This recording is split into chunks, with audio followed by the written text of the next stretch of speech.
with AI. So real-time video comprehension, real-time video generation, that's going to be most of the load. And that's how it is for most of the internet right now. It's most of the internet is video.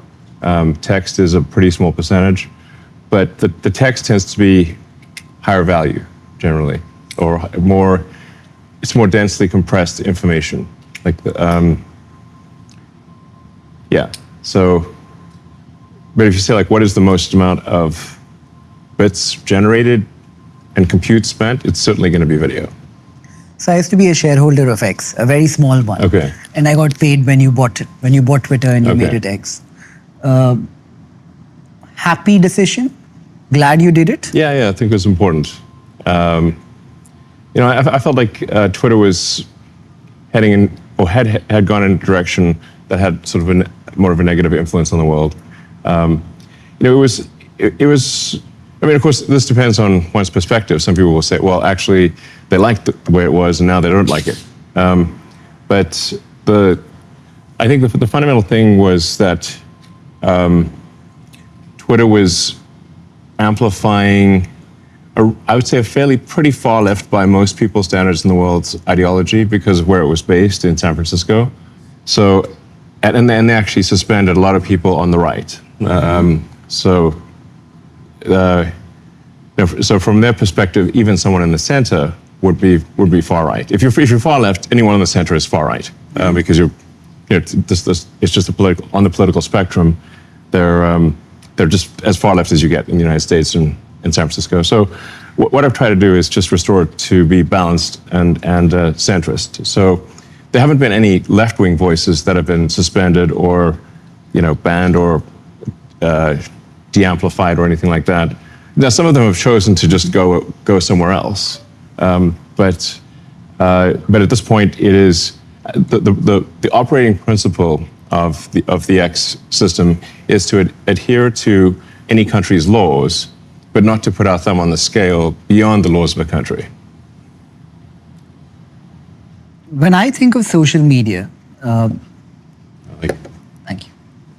When I think of social media, Elon, I feel like even data suggests that the current incumbents seem to be losing traction amongst the youngest of audience. Yeah. Even platforms like Instagram, they're not exactly like Twitter, but platforms across the board. If one had to rework social media and build something bottom up, what do you think would work for the world of tomorrow? Well, I don't think that much about social media, to be frank. It's I can mostly just want to have something where there's in the case of X, kind of a global town square, where people can say what they want to say with words, pictures, video. Where there's a secure messaging system. We've recently added the ability to do audio and video calls. So you're really trying to bring the world together into a collective consciousness. And that's, I guess, different from just saying, like, what is the most dopamine generating video stream that one could make? Which, I think can be a little bit of brain rot, frankly. If you're just watching videos that just cause dopamine hits one after another, but lack substance, then I think those are not great. That's not a great way to spend time. But I do think that's actually what a lot of people are going to want to watch. So if you say like total internet usage, it's going to probably be optimizing for, neurotransmitter generation. Like there's somebody getting like a kick out of it. Right. But it becomes like a drug type of thing. Right. So, but I'm not really after. My goal is not to do that. I guess I could do that if I wanted to, but I just want to really have a global platform that brings together. Like I said, it becomes as close to sort of a collective consciousness of humanity as possible, and and one of the things that we've introduced, for example, is automatic translation. So because I think it would be great to bring together what people say in many different languages, but automatically translated for the recipient. So you have the collective consciousness, not just of say people in a particular language group, but you have the thoughts of people in every language group. And why is that important, Elon? Collective consciousness, to have one platform. I guess. Why is that important?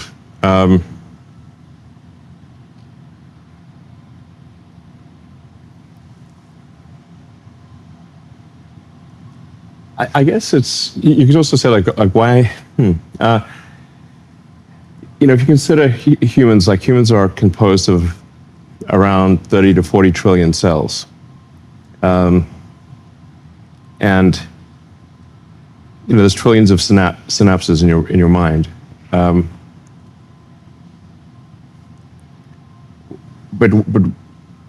there's no the why of it. I mean, I guess it's just so we can increase our understanding, increase our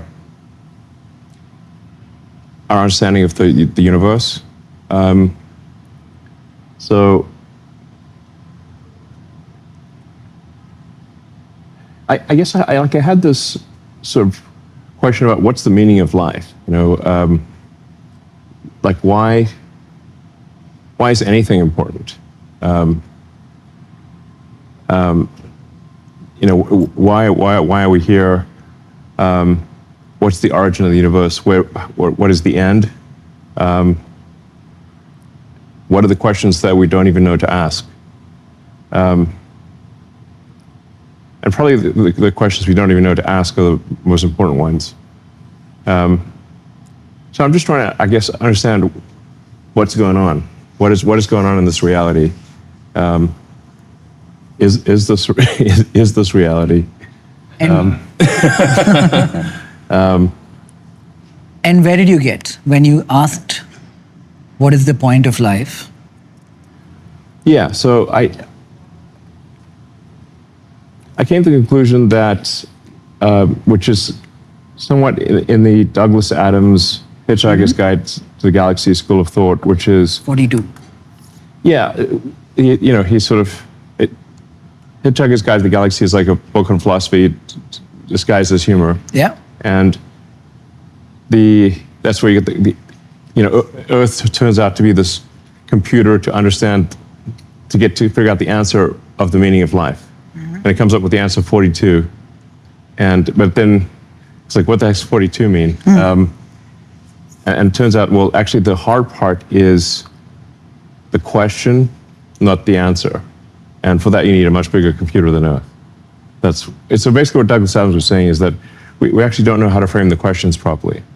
And so I think by expanding the scope and scale of consciousness, we can better understand what questions to ask about the answer that is the universe.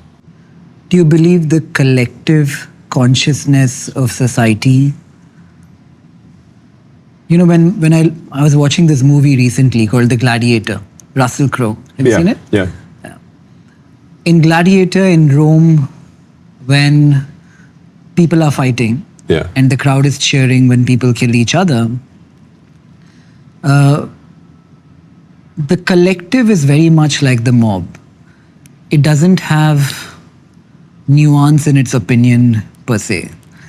Well, that's a particular kind of mob. I mean, they're sort of going there to see people kill each other, Do you suspect the society we live in today is very different? Well, we don't generally, at this point, we don't, go watch people kill each other. Maybe some kind of euphemism of that. Sports, I suppose. So people do sports without, where teams attempt to defeat each other, but minus the death. Right.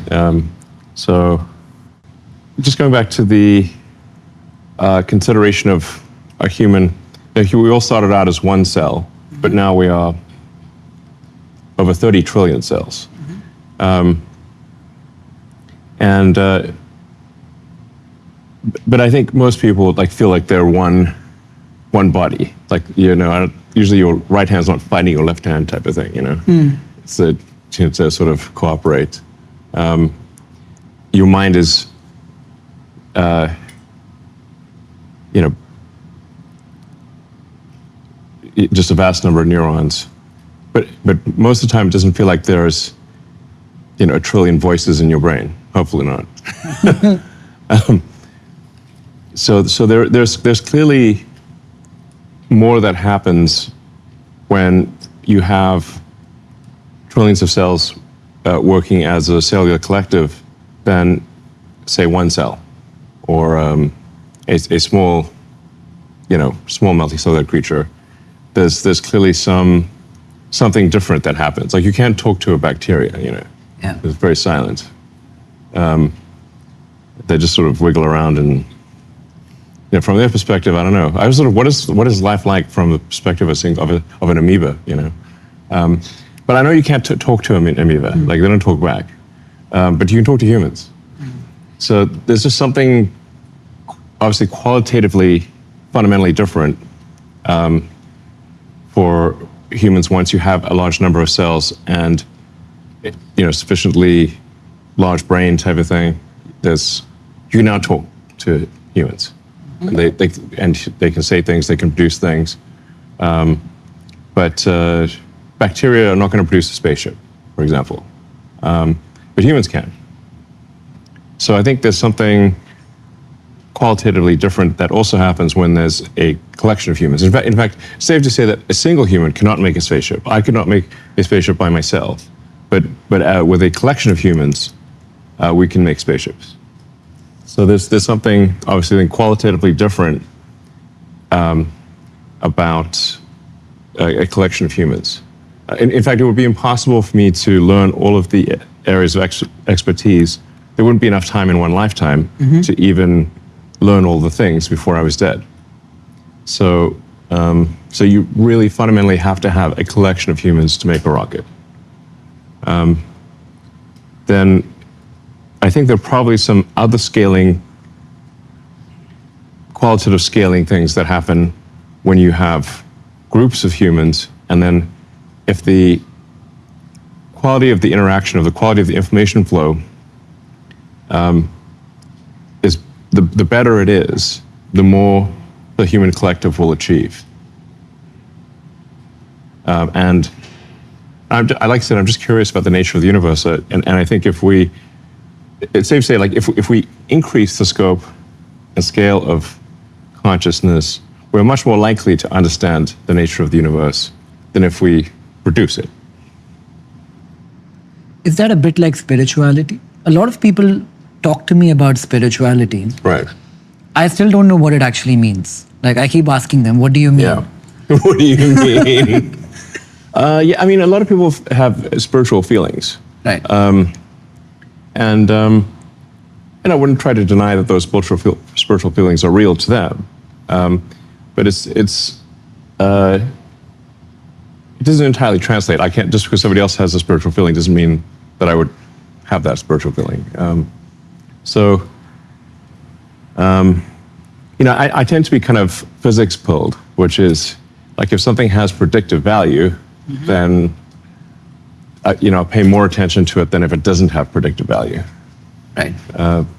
So, you know, physics, I would say, is the study of that which has predictive value. I think it's a pretty good definition. My primary job, Elon, is a stockbroker and stock investor. Okay. There is no predictive value. Nobody knows what will happen tomorrow. Well, but I think you can generally say, you know, that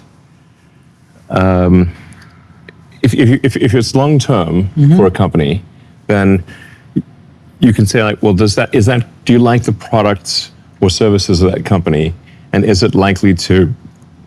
Do you like the product roadmap? Do you like? It seems like they make great products, and they're likely to make great products in the future. If that's the case, then I would say that's probably a good company to invest in.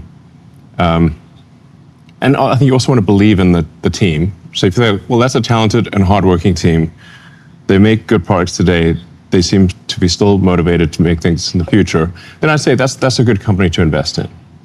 Fair point. Yeah, and now that won't solve for the daily fluctuations, which happen and sometimes are pretty extreme. But over time, that is the right way to invest in stocks, because a company is just a group of people assembled to create products and services. So you have to say, well, how good are those products and services? Are they likely to continue to improve in the future? If so, then you should buy the stock of that company, and then don't worry too much about the daily fluctuations. Right. What's got you most excited now, Elon, in terms of all that you're building? You're doing so much. So let me just preface and contextualize who is watching this. Our audience is largely wannabe entrepreneurs in India. Okay. Really ambitious, really hungry, want to take the risk and build something. And I feel like all of us have so much to learn from you because you've done it so many times over in so many different domains. Yeah. So we will speak to them today, and I will try and center all my questions in that direction so they can take advantage of this conversation and maybe take a chance and build something. Okay, sure. Yeah, I guess the most important thing to do is just make useful products and services. Yeah. Which one of all the products and services that you're building has got you most excited today? Well, I think that there's increasingly a convergence actually between SpaceX and Tesla and XAI. In that, if the future is solar-powered AI satellites, which it pretty much needs to be in order to harness a non-trivial amount of the energy of the sun, you have to move to solar-powered AI satellites in deep space, which somewhat is a confluence of Tesla expertise and SpaceX expertise, and XAI on the AI front. So it does feel like over time there's somewhat of a convergence there. But all the companies are doing great things. Very proud of the teams; they do great work. So we're making great progress with Tesla on the autonomous driving. I don't know if you've tried the self-driving. Mm-hmm. Have you tried it? I've tried it in the Waymo, not in the Tesla. Yeah, it's worth trying. We actually have it here in Austin, so you can. I'd love to try it.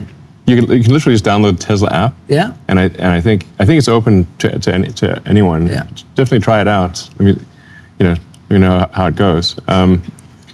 But we've made a lot of progress with electric vehicles, with battery packs and solar, and very much so with self-driving. So basically, real-world AI. Tesla is the world leader in real-world AI, I would say. So, and then we're going to be making this robot Optimus, which is, starting production hopefully summer next year, at scale. And I think that's going to be pretty cool. That'll be like, I think everyone's going to want their own personal C-3PO, R2-D2, helper robot. Like, it would be pretty cool. And then SpaceX is doing great work with the Starlink program, providing low-cost, reliable internet throughout the world. Hopefully India. We'd love to be operating in India. That would be great. We're operating in 150 different countries now with Starlink. Can you give me a bit about Starlink and how the tech works? Because somebody I was speaking to, I don't know if you know this company called Meter out of San Francisco. They're trying to replace network engineers. But don't know it now. So he was telling me about how in densely populated areas, Starlink works differently than it might be in a place with not as many people. Can you explain how it works? Yeah, so Starlink, there's several thousand satellites in low Earth orbit, and they're moving around 25 times the speed of sound in these, they're zipping around the Earth, basically. And they're at an altitude of about 550 kilometers, which is called generally low Earth orbit. Because they're at low Earth orbit, they're the latency is low. Like the distance, because the distance is not that far compared to a geostationary satellite, 36,000 kilometers. So you've got thousands of satellites providing low latency, high-speed internet throughout the world, and they are interconnected as well. So there are laser links between the satellites, so it forms sort of a laser mesh, so that if let's say if cables are damaged or cut, like fiber cables, the satellites can communicate between each other and provide connectivity even if the cables are cut. So, for example, when the Red Sea cables were cut, I think a few months ago, the Starlink satellite network continued to function without a hitch. So it's particularly helpful for disaster areas. So if an area has been hit with some kind of natural disaster, floods or fires or earthquakes, that tends to damage the ground infrastructure, but the Starlink satellites still work. So, and generally whenever there's some sort of natural disaster somewhere, we always provide people with free Starlink internet connectivity. We don't want to charge, we don't take advantage of a tragic situation. So, always, if there's natural disasters, we're like, okay, it's free during the natural disaster. We don't want to say like, put a paywall up while somebody's trying to get help. That would be wrong. So it's a very robust system. It's complementary to ground systems because the satellite beams work best in sparsely populated areas, but because you've got a satellite beam, it's a pretty big beam, so you have a fixed number of users per beam. So it tends to be very complementary to the ground-based cellular systems because those are very good in cities because you've got these cell towers that are only a kilometer apart type of thing, but cell towers tend to be inefficient in the countryside. So in rural areas is where you tend to have the worst internet because it's very very expensive and difficult to do all the fiber optic cables or to have high bandwidth cellular towers. So Starlink is very complementary to the existing telecom companies. It basically tends to serve the least served, which I think is good. Will that change tomorrow? Like today, as you explained, the beam is quite broad and it can't work in a densely populated area with high buildings maybe. But can that change and tomorrow it becomes really efficient in a densely populated city where it is competitive with the local network providers? It's unfortunately, the physics don't allow for that. So we're too far away. So at 550 kilometers, and even if we try to reduce it, which about as low as we can go is about 350 kilometers, still very far away. You can think of like a flashlight, which is that flashlight's got a cone, and that cone is coming at today 550 kilometers. In the future, we'll try to get down to 350 kilometers, but we can't beat something that's 1 kilometer away, which the cell tower physics is not on our side here. Right. So it's not physically possible for Starlink to serve densely populated cities. Like you can serve a little bit, maybe 1% of the population, and sometimes people get even in crowded cities there might be no fiber link up their road. Like sometimes somebody's on a cul-de-sac or something, or in a place in cities there's sometimes underserved areas for random reasons, and so Starlink can serve, like I said, maybe 1% or 2% of a densely populated city, but it can be much more effective in, like I said, in rural areas where the internet connection is much worse, and often people either have sometimes no access to internet, or it's extremely expensive, or the quality is not very good. So, if I were to ask you to wager a guess, Elon, do you think India will go down the path of urbanization like China did, with more people moving in from rural economies to urban centers? Or do you think we'll Well, beat the I trend? suppose some amount of that has happened, right? I mean, I'm curious to sort of ask you some questions as well. It's because, of course, isn't that the trend, or is it not the trend in India? It is the trend largely. Okay. I think a little bit changed during COVID when a lot of urbanization slowed down, and that was not organic. It was very artificially manifested. Right. But one does question that with AI, if productivity were to go up, and I heard you speak about UHI instead of UBI. Yeah. I think it will be universal high income. In a world like that, I wonder if more people want to live in cities which are always going to be more polluted and not offer the quality of lifestyle that a rural environment might. Well, I guess it's up to some people want to be around a lot of people and some people don't. You know, it's going to be maybe a matter of personal choice. But I think in the future, it won't be. I think it won't be the case that you have to be in a city for a job. Because I think my prediction is in the future, working will be optional. Right. We seem to be moving from, not in India, but in some parts of the West, from 6 days to 5 days to 4 days to 3. Not me. I think the Europeans. Yeah. Yeah.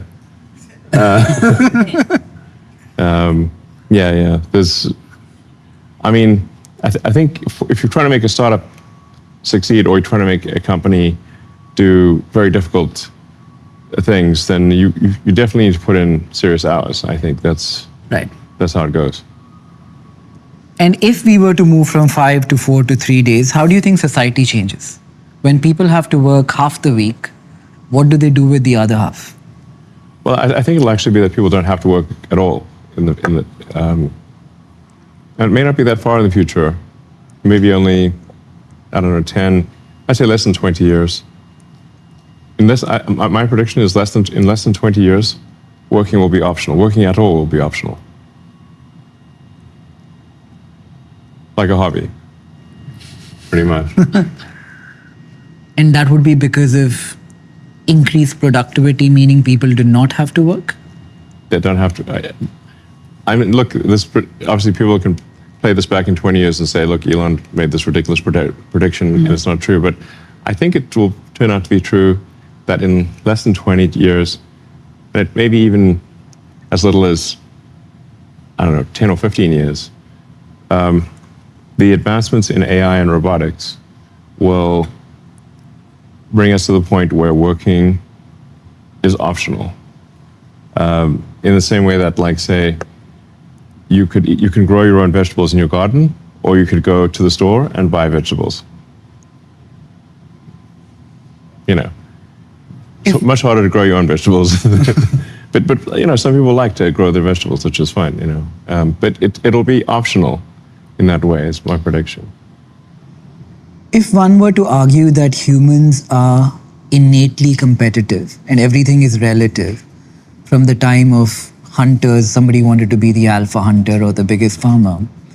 If everybody gets a universal high income and everybody has enough, what do you compete for? it would be relative, right? Like if we all had enough, enough is not enough. Yeah, I guess I'm not exactly sure, because we're really headed into the singularity, as it's called, which, you know, they refer to AI sometimes as the kind of like a black hole, like a singularity. You don't know what happens after the event horizon. It doesn't mean that something bad happens; it just means you don't know what happens. I'm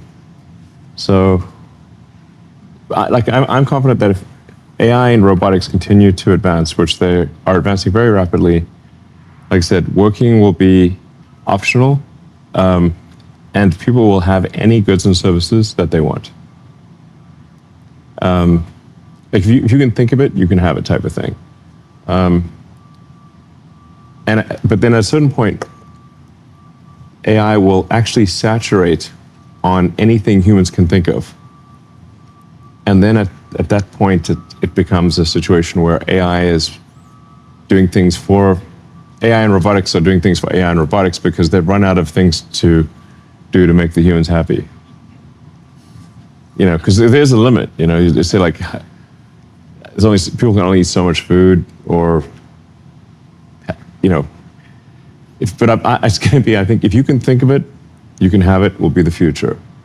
The Austrian School of Economics, if you go back in time, they were the digression from Adam Smith. They talk about the marginal utility of everything. Having one of something has value, having two of the same thing has lesser value, and having 10 of the same thing has no value. Yes. So if we could have everything we wanted, like maybe 10 marshmallows. I mean, who wants that? One's plenty. This is the marshmallow test. Like, you can have 2 marshmallows later, or 1 marshmallow now. And I'm like, I'll have 1 marshmallow. I don't want 2 marshmallows. That's interesting. What would you pick? But I don't, like, 1 marshmallow is enough. I always question marshmallows as being like not the most, the best candy, Yeah. But I don't yearn for marshmallows. I think you're the best. Who does? You're the best testament to the marshmallow experiment. I think. I suppose so. I think like delayed gratification, essentially. Yeah. You're able to delay it more than most. I have a tattoo which says delay gratification. Yeah, wow, okay. What's this? Okay, you're really taking the marshmallow test on.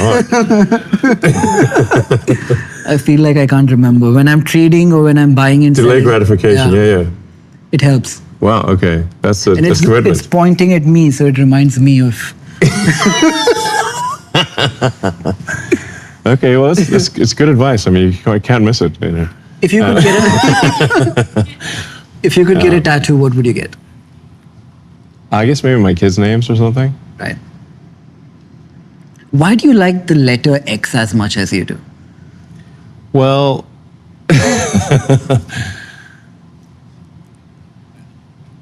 I mean, it's a good question, honestly. Sometimes I wonder what's wrong with me. I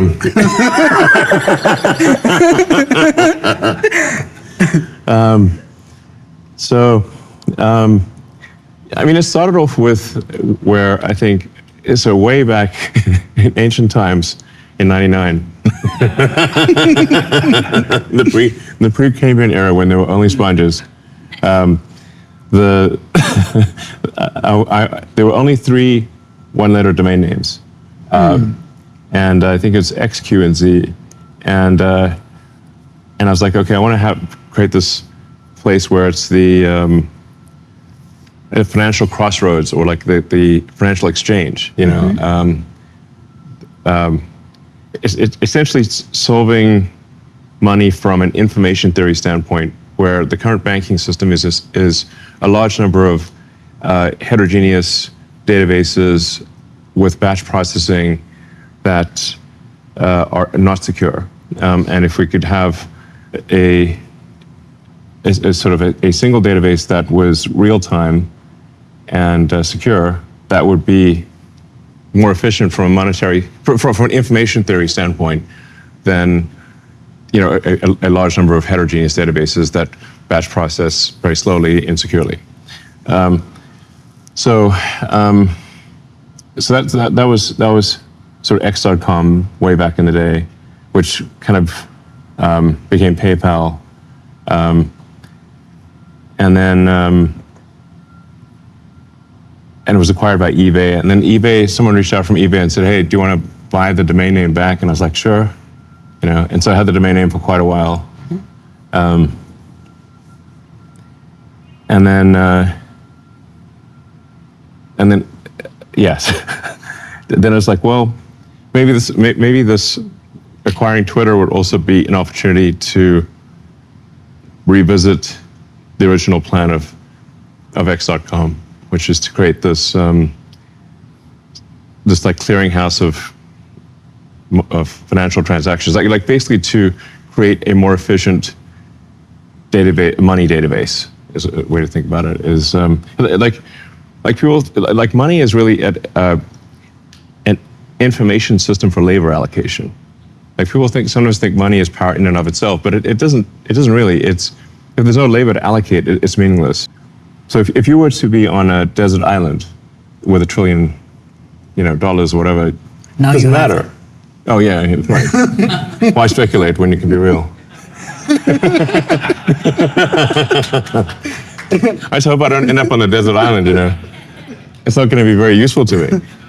But it illustrates my point that if you're stranded on a desert island with $1 trillion, it's not useful because there's no labor to allocate. You just allocate yourself. So anyway, it's this long-winded way of saying that it's just really like I'm just kind of slowly revisiting this idea that I had 25 years ago to create a more efficient money database. And if that's successful, people will use it, and if it's not successful, they won't use it. You know, and then I also like the idea of like sort of having a unified app or website or whatever where you can do like you can do anything you want there. So, you know, sort of China has this with WeChat, right, somewhat. You know, where you can exchange information, you can publish information, you can exchange money, you can you know, you sort of people kind of live their life on WeChat in China. It's quite useful, but there's no real WeChat outside of China. So it's like it's kind of WeChat plus, I'd say, is the idea for X. Anyway, so then Space Exploration Technologies is the full name of the company, but it's like that's too much. That's a mouthful. So I was like, we'll just call it SpaceX, like FedEx for space. It just happens to have an X in the, you know, because exploration has an X, but, you know, and I was like, well, I like the idea of capitalizing the X just artistically. So, so then that's why it's SpaceX. But, and then what else we got? We got a kid. He's called X2. But his mother is the one that named him X. And I said, you know, people are really going to think I've got to think about X if we name our kid X2, you know? And I said to her, like, look, I do have X.com, you know? So people are going to really think I've got somewhat of a fetish for this letter. But she said, no, she likes X and she wants to call him X. I'm like, okay. Is this a new thing or have you had it growing up? No, I'm saying it's somewhat of a coincidence, you know? Like not everything's called X. I mean, there's no X's in Tesla, you know? What do you think money will be in the future, Elon? I think long term, I think money disappears as a concept. Honestly, it's kind of strange, but in a future where anyone can have anything, I think you no longer need money as a database for labor allocation. If AI and robotics are big enough to satisfy all human needs, then money is no longer, its relevance declines dramatically. I'm not sure we will have it. So, you know, the best sort of imagining of this future that I've read is from Ian Banks, the culture books. So I recommend people read the culture books. In this sort of far future of the culture books, they don't have money either. And everyone can pretty much have whatever they want. So there are still some fundamental currencies, if you will, that are physics-based. So energy is the true currency. This is why I said Bitcoin is based on energy. You can't legislate energy. You can't just, you know, pass a law and suddenly have a lot of energy. It's very difficult to generate energy, especially to harness energy in a useful way to do useful work. So I think that probably we won't have money, and probably we'll just have energy, you know, power generation as the de facto currency. So, I mean, you know, I think one way to frame civilizational progress is the percentage completion on the Kardashev scale. So, Kardashev 1 is what percentage of a planet's energy are you successfully turning into useful work?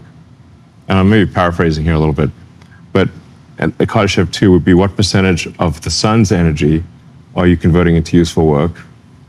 Kardashev 3 would be what percentage of the galaxy are you converting into useful work? So things really, I think, become energy-based. But if you have solar-powered AI satellites, energy is also free and abundant, because we'll never be able to utilize all the solar energy available to us. So it can't be a store of wealth, essentially, in that sense, can it? There's not really, you can't really store wealth in like, you can only, you can accumulate numbers in currently you can accumulate numbers in a database that allow you to some degree to incent the behavior of other humans in particular directions. Yeah. And I guess people call that wealth. But again, if there's no humans around, there's no wealth accumulation is meaningless. This is a digression, but if you were to consider food as the energy for a human to thrive. Yeah, food is energy. It's literally got calories, just means energy. Yeah. So can a farm which is self-sustaining be a commodity that is? I'm not sure what that means, but there's. I think at a certain point you do complete the cycle where, and I think at a certain point you decouple from the sort of conventional economy if you have AI and robots producing chips and solar panels, and mining resources in order to make chips and robots, in order to make, you sort of complete that cycle. Once that cycle is complete, I think that's the point at which you decouple from the monetary system. Is that the way forward for the US by virtue of how much debt they have today? Do they deflate away their currency and transition into this new form and lead that push because it would make more sense to them? Well, in this future that I'm talking about, the notion of countries becomes sort of anachronistic. Do you believe in it today? Do you believe in countries? I certainly believe in it today. And I want to just separate like something that these are just what I think will happen based on what I see, as opposed to I think these are fundamentally good things and I'm trying to make them happen. It's like I think this would happen with or without me, whether I like it or not. Right. As long as civilization keeps advancing, we will have AI and robotics at very large scale. I think that's pretty much the only thing that's going to solve for the U.S. debt crisis. Because currently the U.S. debt is insanely high, and the interest payments on the debt exceed the entire military budget of the United States. Just the interest payments, and that's at least in the short term going to continue to increase. So I think actually the only thing that can solve for the debt situation is AI and robotics, but it will more than it might cause. I guess it probably would cause significant deflation because deflation or inflation is really the ratio of goods and services produced to the change in the money supply. So if goods and services output increases faster than the money supply, you will have deflation. If goods and services decreases, if real goods and services output increases slower than the money supply, you have inflation. It's that simple. People sometimes try to make it more complicated than that, but it just isn't. So if you have AI and robotics and a dramatic increase in the output of goods and services, probably you will have deflation. That seems likely. Because you simply won't be able to increase the money supply. as fast as you can increase the output of goods and services. With all, Supply is a real hazard here. should we do something about it? Maybe we can convince it to go somewhere else. Yeah. Entice it elsewhere. It actually left, I think. Okay. Oh, no, it's back. Maybe it's attracted to the light. If deflation You might is... want some coffee. Mine is over. If deflation is inevitable because of AI, why do It's we have... most likely the case, yeah. Right. Why do we have inflation again all over in society today? Has AI not led to increased productivity yet? It's not. AI has not yet made enough of an impact on productivity to increase the goods and services faster than the increase in the money supply. So the U.S. is increasing money supply quite substantially with, deficits that are on the order of $2 trillion. Yeah. So you have to have, goods and services output increase more than that in order to not have inflation. So we're not there yet. But if you say how long would it take us to get there? I think it's 3 years. Probably 3 years before. In 3 years or less, my guess is goods and services output will exceed the rate of inflation. Goods and services growth will exceed money supply growth in about 3 years. Maybe after those 3 years, you have deflation and then interest rates go to zero and then the debt is a smaller problem than it is. Yes, Right? that's most likely the case.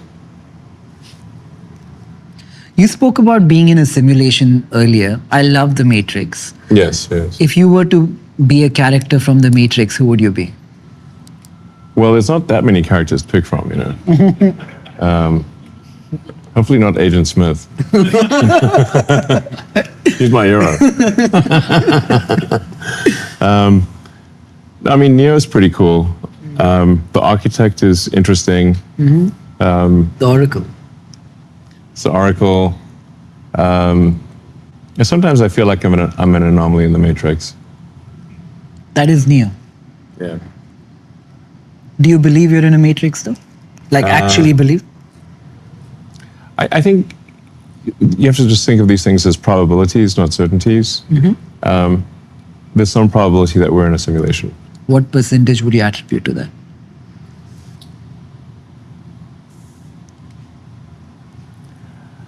Probably pretty high. I would say it's pretty high. Yeah. Yeah. So one way to think of this is to say, if you look at the advancement of video games, in our lifetime, or at least in my lifetime, it's gone from very simple video games where you've got, like Pong, you've got two rectangles and a square, just batting it back and forth, to photorealistic, real-time games with millions of people playing simultaneously. And that's happened just in the span of 50 years. So if that trend continues, video games will be indistinguishable from reality. Right. And we're also going to have very intelligent characters, like non-player characters in these video games. Think of how sophisticated the conversations are you can have with an AI today, and that's only going to get more sophisticated.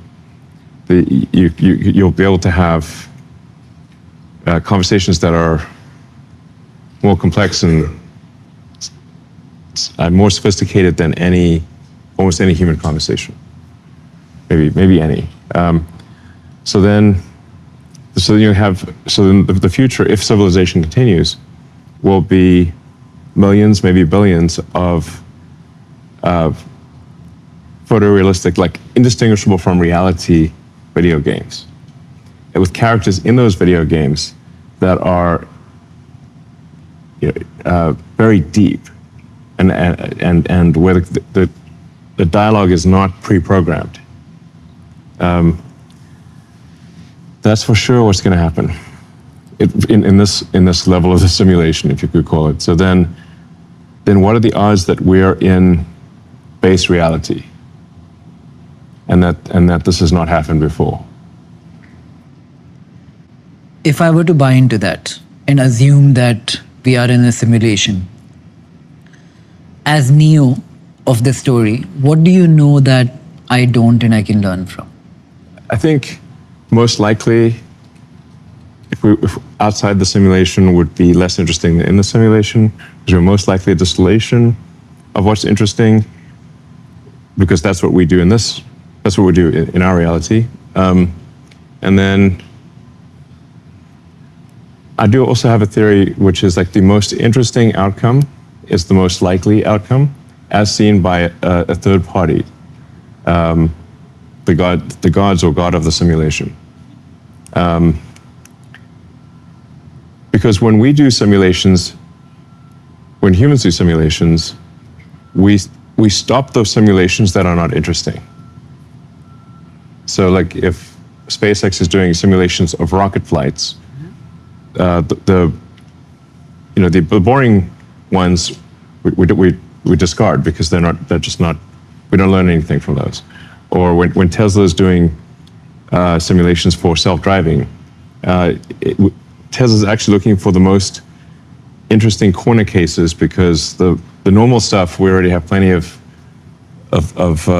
data on, driving on a straight road on a sunny day. We don't need more of that.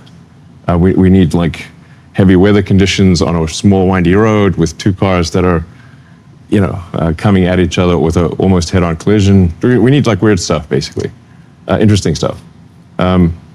So I think that from a Darwinian perspective, the simulations most likely to survive are going to be the ones that are the most interesting simulations, which therefore means that the most interesting outcome is the most likely.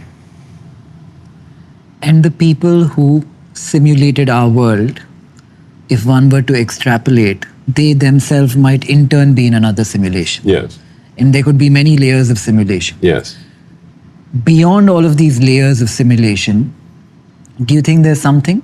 I read somewhere that you used to ascribe to Spinoza's God in a way. No man in the sky. I was really just pointing out that you don't have to have. It's like one of the things Spinoza was saying is that you can have morals in the absolute. You don't need to have morals to be handed to you. It's like the question is, can morality exist outside of a religious context? And Spinoza was arguing that it can. Wasn't he arguing for the laws of nature should be where we seek our laws of morality from, to a certain extent? Yeah. But when I think of laws of nature, I see a tiger eat a deer and a... So in Spinoza's morality, that's fair game, right?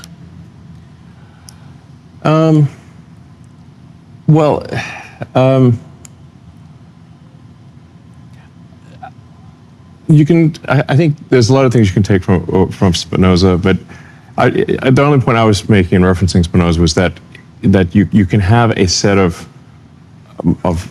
morals that make society functional and productive, but without. You don't necessarily have to have religious doctrine for that. So that's. Yeah, I think that's the main thing I was trying to say there. Like I don't think people just if somebody is, it doesn't if there's not like a commandment not to kill, like people, it doesn't mean somebody's without that they will run around murdering people, It's like you don't have to have a commandment not to kill. Have you played GTA? Religious edict to run around killing people. I actually